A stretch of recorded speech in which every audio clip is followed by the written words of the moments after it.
Capítulo 6. La felicito señorita porque tuvo la suerte de que su herida fuera tratada por manos expertas, dijo el doctor. Era un hombre entusiasta que fue conducido a bordo del yate en Gibraltar para que examinara la herida de Ola. Supongo que debe sentirse exhausta después de la fiebre, continuó él, pero con descanso y buena alimentación pronto estará de nuevo de pie. ¿No necesitará un reconfortante?, preguntó el marqués, que entró en el camarote cuando el doctor terminó de examinar a Ola. El doctor miró a su alrededor y advirtió el lujoso ambiente del barco. Con ojos de expresión maliciosa dijo: «El mejor tónico que puedo recetar proviene de Francia». El marqués sonrió. «Supongo que se refiere a la champaña. Es lo que receto siempre a mis pacientes adinerados», dijo el doctor, «pero mis enfermos pobres insisten en que yo les dé un frasco de tónico que solamente es agua pintada con algún colorante». El marqués sonrió. «Cuando menos es sincero. Considero que es la fuerza de voluntad del paciente la que cuenta», observó el doctor. «Si quiere aliviarse el paciente se aliviará, si quiere morir morirá». El marqués notó que Ola, aunque estaba aún muy débil, sonreía al escuchar al doctor. Ahora esbozó una sonrisa con suavidad. «Yo pertenezco a la primera categoría», dijo. «Quiero vivir. Como ya he dicho, muy pronto la tendremos de pie bailando otra vez», contestó el doctor. Miró el cabello de Ola antes de salir del camarote y ella lo escuchó comentar afuera: «Muy pocas veces he tenido el privilegio de atender a una joven tan bella como esta». Ola intentó escuchar la respuesta del marqués, pero se habían alejado demasiado para poder hacerlo. Supuso que había contestado al halago del doctor quejándose de las molestias que ella le causaba. Cuando recobró el sentido se enteró de todos los problemas que ocasionara. Fue Gibson quien le comentó que el marqués cuidó de ella todos los días cuando estaba delirante y sufría una fiebre demasiado alta para que pudiera permanecer sola. Debe haberse aburrido terriblemente, pensó, y se dijo que lo había alterado ya de tantas formas diferentes que una más haría muy poca diferencia. Sin embargo, cuando estaba ya en vías de recuperación se percató de que el marqués se sentaba a acompañarla cuando no era preciso que así lo hiciera. Le leía y no se molestaba si ella se quedaba dormida escuchándolo. Tan pronto como Ola pudo sentarse en la cama jugaron ajedrez y cartas. Además hicieron lo que a la joven le gustaba más que todo: charlar. Fue después de que salieron de Gibraltar y se deslizaron por las azules aguas del Mediterráneo que Ola empezó a sentirse mejor. Gibson estaba seguro de que eso no se debía a la champaña, sino a las naranjas y a los limones frescos que pudo comprar en Gibraltar. «He visto sufrir a muchos marineros, señorita, por la falta de fruta fresca cuando han pasado mucho tiempo en el mar», dijo él, «para no comprender lo importante que es eso, sobre todo cuando hay una herida que necesita cicatrizar». Debido a que Ola parecía dispuesta a creer cuanto Gibson decía, bebió vaso tras vaso de los jugos que él le preparaba y tuvo que reconocer que parecían, en verdad, acelerar su restablecimiento. «¿Me quedará cicatriz?», preguntó a Gibson mientras él le curaba la herida. «No puedo mentirle, señorita», contestó él. «Va a tener una pequeña marca ahí hasta el fin de sus días, pero por fortuna no está en un lugar visible a menos que use trajes de noche muy escotados, pero siempre habrá forma de disimularla». Ola se echó a reír. «Debo recordar que hagan mis vestidos discretamente decorosos». Cuando contó al marqués lo que había dicho Gibson, él rió también. «Nadie esperará ciertamente cuando vaya usted a la corte que lleve vestidos descotados», comentó él, «con los ojos de la austera reina Adelaida clavados en usted». Habló sin pensar y solo cuando vio que Ola se ruborizaba recordó que si la conducta de ella en esos momentos fuera conocida por la sociedad inglesa no recibiría ninguna invitación para acudir al Palacio de Buckingham y todas las anfitrionas importantes del mundo social se negarían a invitarla a sus reuniones. Él calculó, frunciendo el ceño, que esto no debía suceder y decidió que antes que llegaran a Niza él encontraría alguna forma de solucionar los problemas de Ola. Por sobre todas las cosas ella necesitaba una dama de compañía. Como si la bella joven tradujera sus pensamientos pero se sintiera cansada para discutir con él en esos momentos. Ola cerró los ojos. El marqués supuso que se había quedado dormida y después de unos minutos salió de su camarote. Ola se quedó mirando hacia el techo preguntándose una vez más con con profunda tristeza cuál sería su futuro. Después de 4 días de navegar por el Mediterráneo, la muchacha se recuperó lo suficiente como para que pudieran subirla a la cubierta. Lo que usted necesita, señorita, es un poco de aire fresco para ponerle de nuevo el color en las mejillas, opinó Gibson. Ola pensó que hablaba como su vieja niñera, quien siempre creyó que el aire fresco era remedio para todos los males, incluyendo el mal carácter.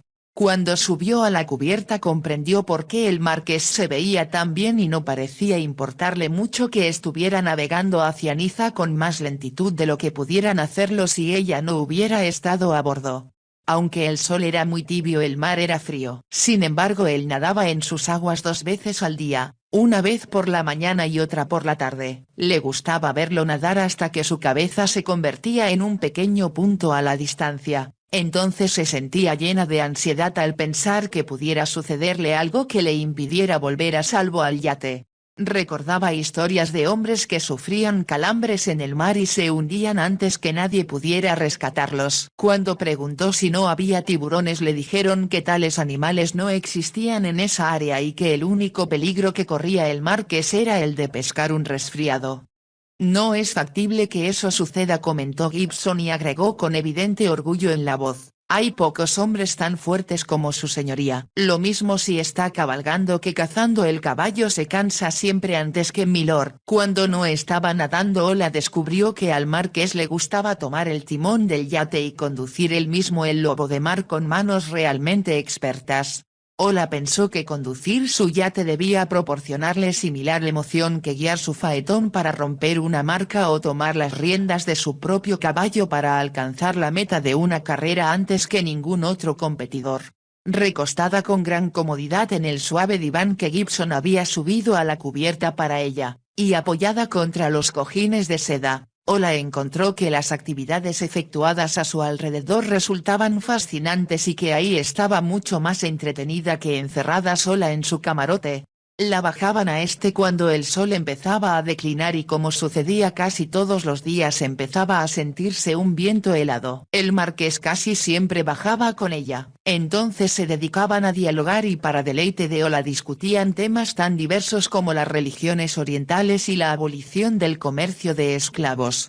El marqués se sintió asombrado no solo de los temas que interesaban a su interlocutora, sino de los conocimientos que ésta tenía sobre ellos. ¿Cómo puede haber leído tanto si es tan joven?, le preguntó una noche después de que habían tenido una larga y animada discusión sobre las condiciones que prevalecían en las minas de carbón.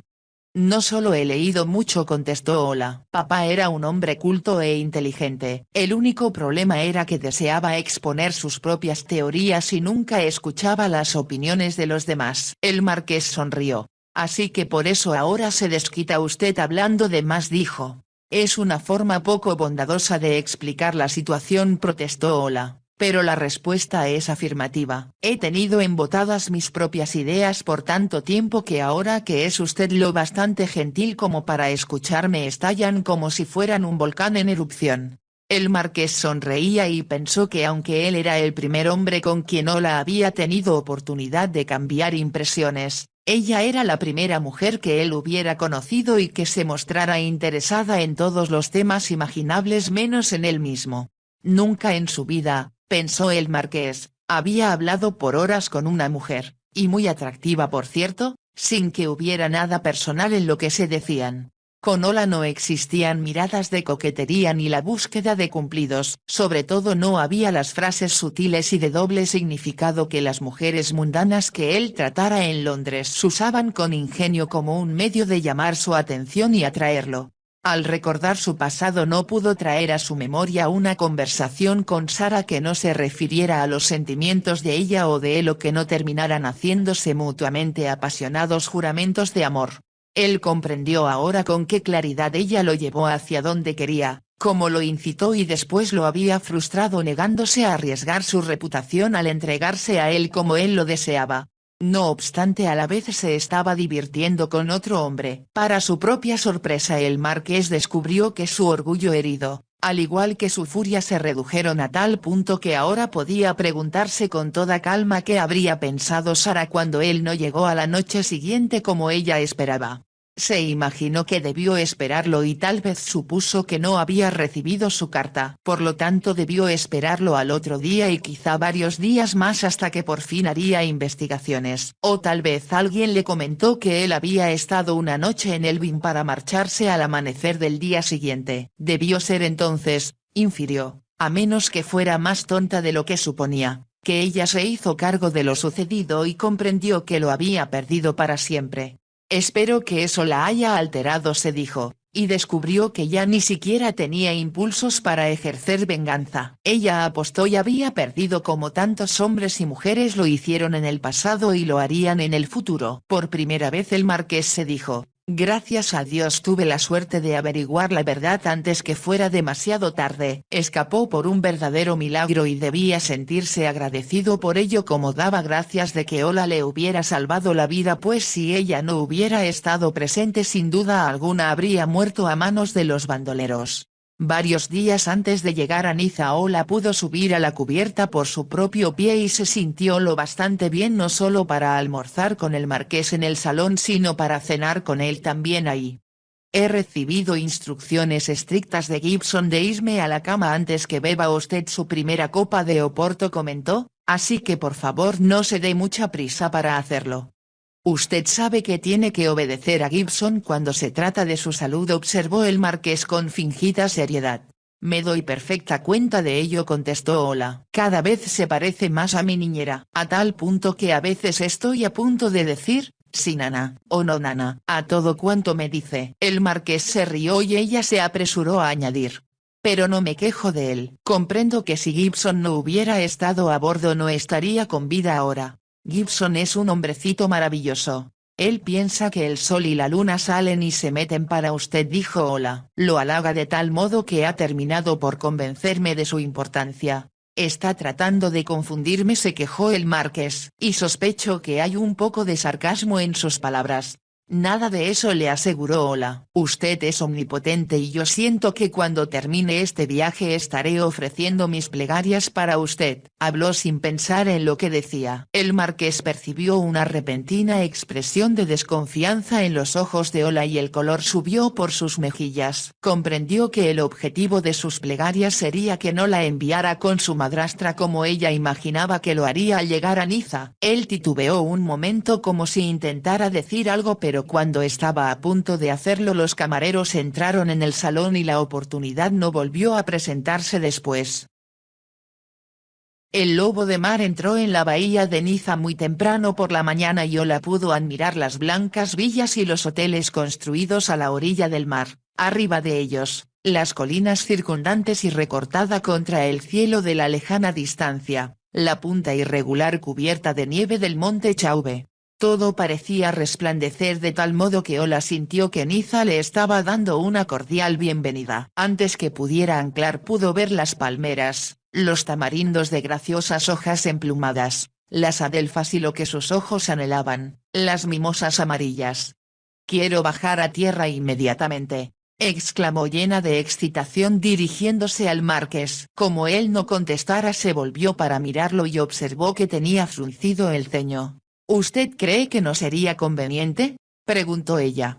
«Lo que me gustaría hacer», contestó él, «es dar una vuelta rápida por la ciudad para ver si encuentro aquí a algún conocido. Como usted sabe muy bien, esta es una época del año en que vienen muchos miembros de la aristocracia inglesa. No me gustaría que se sintiera usted turbada antes que hayamos hecho planes». «Sí. Desde luego», contestó Ola con rapidez. Comprendió ahora que debían haber discutido qué iba a hacer antes de llegar. Pero Ola había optado por dejar pasar los días sin forzar la situación. Tenía la impresión de que el marqués se mostraba bondadoso con ella porque estaba aún convaleciente de su herida. «Estoy segura de que tiene usted razón», dijo ella. «Debe bajar solo a tierra. Esperaré su regreso». Él sonrió como si pensara que estaba siendo no solo sensata sino conciliatoria en grado extremo. «No tardaré mucho», dijo. «Sé dónde puedo informarme de cuanto necesito saber y volveré tan pronto sea posible». «Yo me quedaré sentada a contemplar el panorama», respondió Ola. «Es tan hermoso». como un cuadro pintado por un genio del cual uno no se cansa nunca. El marqués bajó del yate y a Ola le pareció que estaba muy elegante con su sombrero de copa un poco ladeado sobre la cabeza oscura. Se preguntó si habría muchas de sus antiguas amantes en Niza que lo recibirían con los brazos abiertos. Esperaba que de ser así no lo entretendrían demasiado porque sin él el yate parecía vacío y ella se sentía muy sola recordando los maravillosos momentos que pasaban juntos. Después de un rato bajó al salón, seleccionó un libro y se dispuso a leer. Contenía cosas interesantes que le gustaría discutir con el marqués. Sin embargo no pudo dejar de preguntarse si ahora que habían llegado a Niza sería el final del viaje por lo que a ella se refería. No podía creer que él fuera tan insensible y después de todo lo que pasaran juntos la enviara de regreso con su madrastra como amenazó hacerlo antes que ella lo drogara.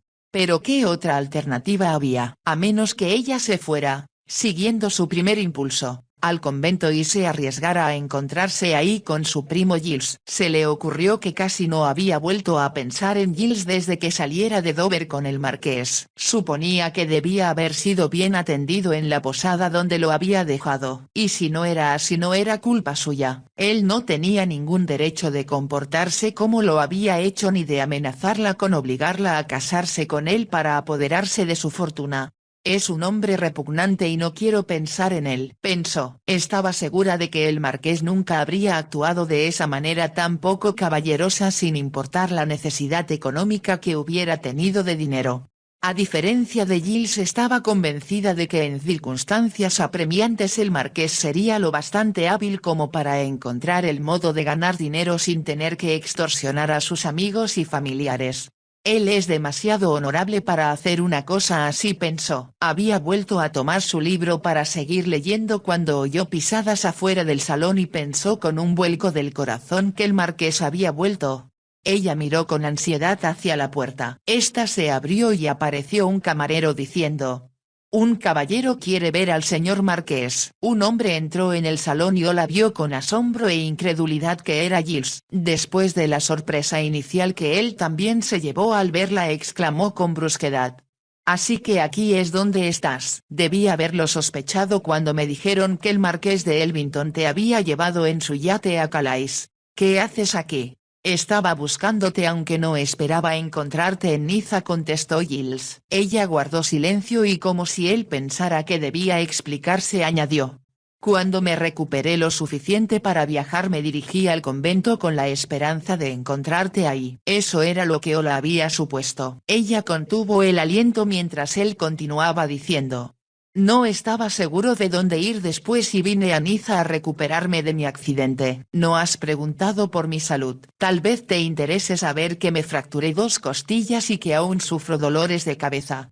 «Te sucedió lo que te merecías», repuso Ola con voz aguda. «Tuve mucha suerte para escapar de ti, para caer en las manos del marqués de Elvington». No había duda alguna del tono de menosprecio con que Giles espetó esas palabras. «Su señoría fue lo bastante bondadoso para ayudarme cuando tú pretendías obligarme a casarme contigo para poder apoderarte de mi fortuna. Cuando menos yo estaba dispuesto a casarme contigo», rugió Giles. «Pero siempre pensé que con ese cabello tuyo terminarías siendo una suripanta tarde o temprano». Habló con tanta agresividad que no se dio cuenta de que el marqués había entrado en el salón y estaba detrás de él. Al terminar de hablar volvió la cabeza y vio quién estaba ahí. «Tenga la bondad de disculparse por hablar de esa manera a su prima», dijo el marqués con voz baja. «No haré tal cosa», replicó Giles. «La llamé así porque es evidente que lo es. Sin embargo, debido a que estamos emparentados estoy dispuesto a convertirla en una mujer honrada, que es más de lo que usted está dispuesto a hacer». Casi escupió las palabras. El marqués dirigió el puño cerrado contra Giles y este rodó al suelo. Ola lanzó una exclamación ahogada. Le había golpeado la mandíbula y Giles permaneció tirado mientras el marqués decía: «Salga ahora mismo de mi yate». «Si lo encuentro de nuevo por aquí o lo escucho hablar de ese modo insultante a una dama le daré su merecido». Por un momento Giles no se movió y Ola observó que la expresión de su rostro era tan desagradable que resultaba casi diabólica. Giles se levantó del suelo diciendo: Si usted se imagina que no va a pagar caro esto, Elvington se equivoca. Cuando vuelva yo a Londres me encargaré de que todos en el mundo social sepan que secuestró a una muchacha joven e indefensa. No creo que sus majestades acepten tal inmoralidad en un miembro de su privilegiado cortejo. Al terminar de hablar Ola lanzó un leve grito de horror. Cuando Giles abandonó el salón acariciándose la barbilla que el marqués había golpeado, seguido por el propio marqués, Ola corrió a su propio camarote. Sabía que Giles no habló de forma ociosa al decir que el marqués caería en desgracia si el rey y la reina escuchaban la versión distorsionada de su presencia, sola y sin dama de compañía en el yate del marqués. La reina había sido lo bastante generosa como para aceptar la carga de los hijos ilegítimos del rey y hasta se encariñó con ellos, pero por lo demás había demostrado siempre ser muy conservadora y en extremo opuesta a cualquier cosa que ofendiera sus ideas particulares de moralidad y respetabilidad. Había crecido en una corte reducida, de ambiente provinciano, y tenía una idea muy definida de cómo debía ser la vida convencional. No mostraba la menor intención de modificar sus creencias para adaptarse a su nuevo país. Ola era lo bastante inteligente para comprender que el marqués no solo se sentía orgulloso de la confianza que le tenía el rey, sino que consideraba su deber evitar que el monarca cometiera los muchos errores que provocaba su impetuosidad.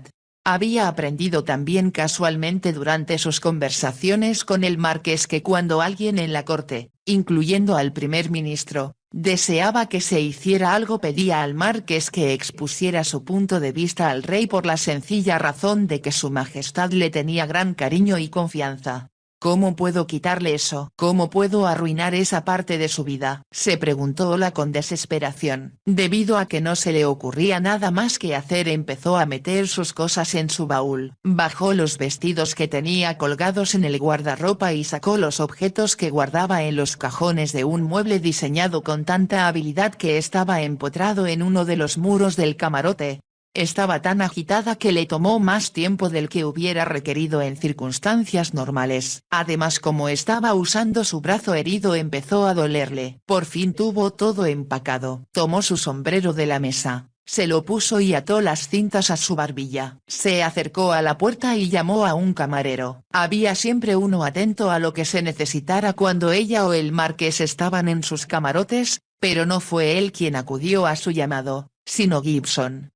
«Necesito al camarero», dijo Ola. «Yo haré lo que usted necesite, señorita. Por favor, haga que aten bien mi baúl y se ha bajado al muelle. Voy a necesitar un coche de alquiler». Gibson no contestó y después de un momento Ola añadió: «Lo quiero ahora mismo». «Me temo que eso es imposible, señorita». «¿Qué quiere usted decir con eso de que es imposible?». «Antes que el señor marqués bajara a tierra, señorita, me ordenó: cuida de la señorita Milford Gibson hasta que yo vuelva». «Lo que su señoría haya dicho no es de mi incumbencia», dijo Ola con gran dignidad. «Tengo que marcharme de aquí, Gibson, y le agradecería mucho que obedeciera mis órdenes». «Lo siento, señorita, pero eso es algo que no puedo hacer». «¿Me quiere decir que se niega a que mi baúl sea bajado a tierra?». «En realidad, señorita, me niego a dejarla partir», contestó Gibson. «Además, aún no está usted lo bastante fuerte para andar danzando por ahí y usted lo sabe tan bien como yo». «Tengo que irme, Gibson». Él movió la cabeza de un lado a otro. En lugar de mostrarse furiosa contra él como estaba segura de que lo habría hecho en el pasado, Ola se dejó caer en la cama sintiéndose muy desventurada. «Lo que voy a hacer ahora, señorita», dijo Gibson en un tono diferente de voz, «es traerle una taza de té». «No hay nada mejor para tranquilizar a una persona cuando está alterada». Gibson salió del camarote después de decir eso y cerró la puerta tras él. Ola se cubrió los ojos con las manos en un esfuerzo por pensar. «Si me quedo aquí voy a perjudicar al marqués», se dijo, «y eso es algo que no debo hacer». Decidió que si Gibson se negaba a mover el equipaje tendría que irse sin este. Estaba segura de que él debía haber ido a la cocina a prepararle el té. Si se daba prisa podría subir a la cubierta y desembarcar antes que él se diera cuenta de nada. Por lo tanto tomó la valija de sus joyas y se dirigió a la puerta. Lo hizo caminando con mucho cuidado por si alguien estaba escuchando. Al llegar a la puerta hizo girar el picaporte. Le pareció muy duro y al intentarlo de nuevo se dio cuenta con indignación de que Gibson la había dejado encerrada bajo llave. Era una conducta intolerable de parte de la ayuda de cámara. Ola se acercó a la claraboya deseando que fuera lo bastante grande para meterse por ella, arrojarse al mar y nadar hasta la playa solo para demostrar su independencia. Comprendió que eso era imposible. Una vez más se sentó en la cama, se quitó el sombrero y lo arrojó al suelo en un arranque de ira que sin embargo solo logró aumentar su fatiga. Poco después oyó que Gibson volvía y decidió que le diría en términos muy firmes lo que pensaba de su impertinencia al tratarla como si fuera una niña. Había sido muy hábil y bondadoso durante su enfermedad pero ahora se estaba excediendo en su autoridad. Oyó que la llave daba vuelta en la cerradura y la puerta se abrió, pero no fue Gibson quien apareció ahí sino el marqués. Entró en el camarote y ella vio que miraba hacia su baúl empacado. Él había comprendido su intento. Cuando sus ojos se encontraron con los de ella Ola descubrió que las palabras de protesta que estaba a punto de decir morían en sus labios. Se limitó a mirarlo y a pensar en lo apuesto que estaba y en lo fuerte que le había parecido cuando arrojó a Giles al suelo. Siento haberme tardado tanto, dijo el marqués. Debes haber estado preguntándote a dónde pude ir. Yo quería marcharme pero Gibson no me lo permitió. ¿A dónde pensabas ir? Lejos de aquí para que Giles no pueda perjudicarlo. Mal informando en contra de usted ante los reyes. Creo que tu partida tan precipitada no alteraría la historia si hubiéramos permitido que la contara. Ola abrió los ojos desmesuradamente. ¿Va usted a impedir que la cuente? El marqués asintió con la cabeza. ¿Pero cómo? ¿Qué hizo usted? Se le ocurrió que quizá el marqués hirió a Giles o tal vez lo había matado. Ella imaginó que se vería implicado en mayores problemas. Además no le parecía un hombre capaz de hacer cosas semejantes. Ola seguía sentada en la cama. Ahora el marqués caminó hacia ella y apoyó los brazos en la piecera de latón decorado. La miró con fijeza y Ola empezó a disculparse a toda prisa. Lo siento tanto.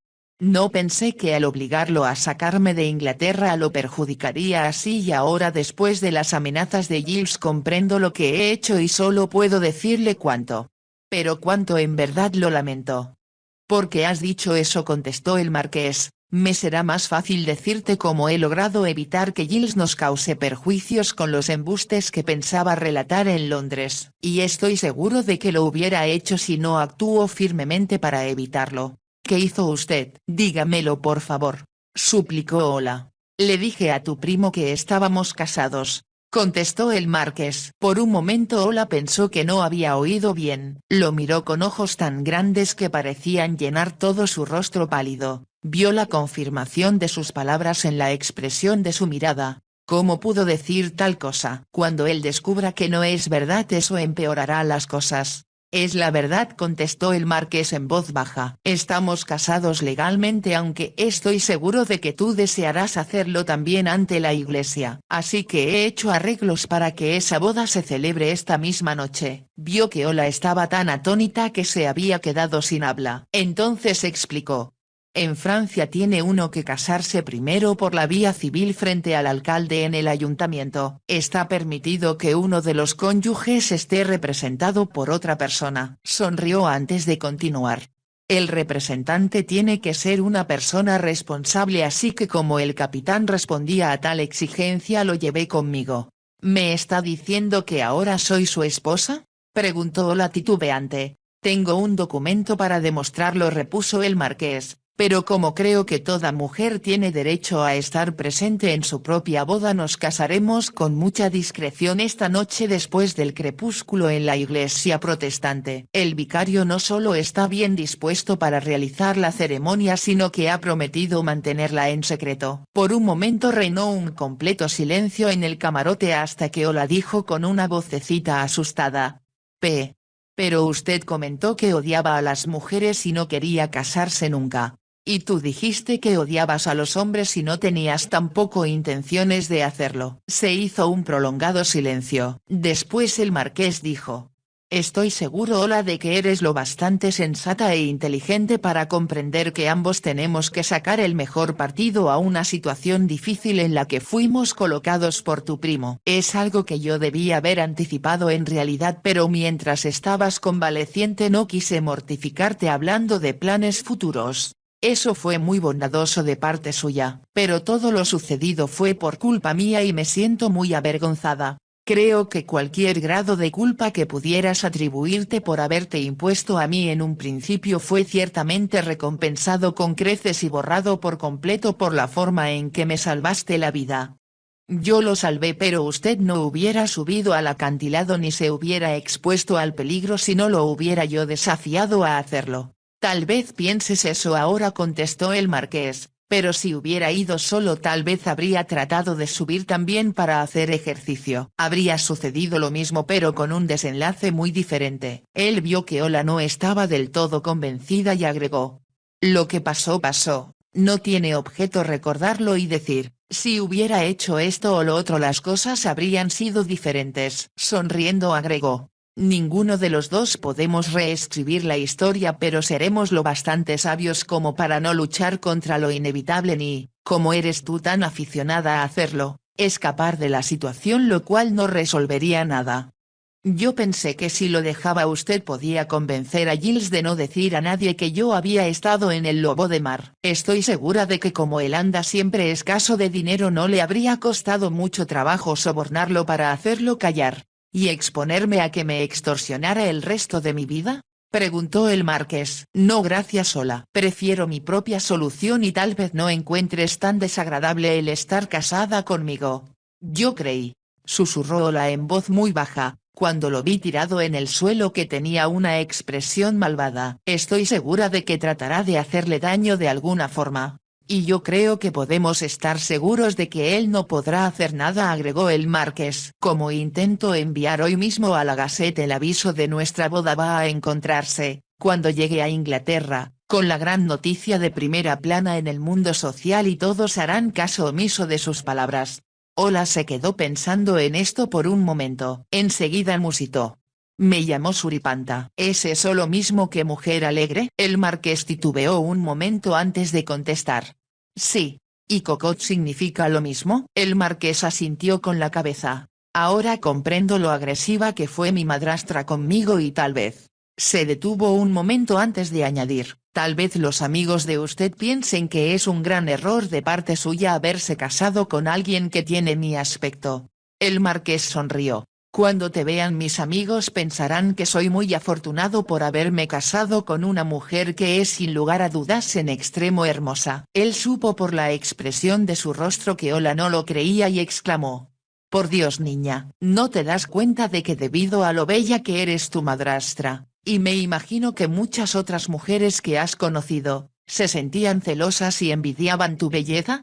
¿Lo cree así? Preguntó Ola. Yo siempre he pensado que hay algo malo en mí porque la gente se muestra muy sorprendida del color de mi cabello. Se sorprende porque es muy raro que una mujer tenga ese color de cabello y sea hermosa al mismo tiempo. Le estaba diciendo un cumplido y no obstante a ella le pareció que su voz sonaba indiferente, como si estuviera hablando de un objeto inanimado y no de un ser humano. Me alegra mucho que usted no necesite sentirse avergonzado de mí, dijo ella después de un momento. Te aseguro que nunca me sentiré avergonzado, repuso el marqués. Y ahora, como ya no son necesarias restricciones en que aparezcas en Niza conmigo ni en ninguna otra parte, sugiero que después del almuerzo vayamos a dar un paseo en coche. La vista desde Villefranche, que está en el camino costero, es preciosa. Eso me encantaría. Ordenaré que nos sirvan el almuerzo ahora mismo, contestó el marqués. Salió del camarote y Ola se sentó frente al tocador para arreglarse el cabello. Yo quiero que él me considere hermosa, pensó. Súbitamente recordó que ella era ahora su esposa y se estremeció al pensar, no exenta de temor, que tal vez él la odiaba después de todo porque podía considerar que había sido víctima de un engaño y que se había visto obligado a casarse a pesar de su intención de permanecer siempre soltero. ¿Cómo pude adivinar que esto ocurriría?, se preguntó. De pronto se sintió avergonzada por haber actuado de forma tan escandalosa que llevaría a cualquier hombre a detestarla. Lo había drogado de modo que por 3 días permaneció inconsciente, y cuando podía haberse librado de ella en Gibraltar o Marsella él se mostró demasiado bondadoso para hacerlo porque ella tenía una cuchillada en el hombro. Y ahora para salvar la reputación de ambos se había visto presionado a casarse con ella. Ella comprendió que era una forma efectiva de mantener cerrada la boca de Giles pero a un precio muy alto. Él nunca me perdonará, nunca, se dijo y sintió algo muy parecido a un dolor físico en el corazón al suponerlo. De manera extraña se encontró orando fervientemente para poder convencerlo de algún modo de que no la odiara. Oró para que la considerara, aunque era muy improbable, como el tipo de esposa que deseaba en realidad. Alguien con quien poder hablar de sus ambiciones, del trabajo que estaba realizando en la Cámara de los Lores, y que tratara de manejar sus casas como a él le gustaba. No le exigiré nada, resolvió. Se preguntó si eso era todo lo que un hombre quería del matrimonio. Sin duda alguna debía desear más que eso. Ella supo la respuesta como si alguien se la hubiera dado en voz alta. Un hombre querría amor. ¿Eso era algo que ella podría dar al marqués? Se hizo la pregunta y vio sus propios ojos que la veían desde el espejo muy abiertos y un poco asustados. Comprendió la respuesta pero tuvo miedo de expresarla con palabras.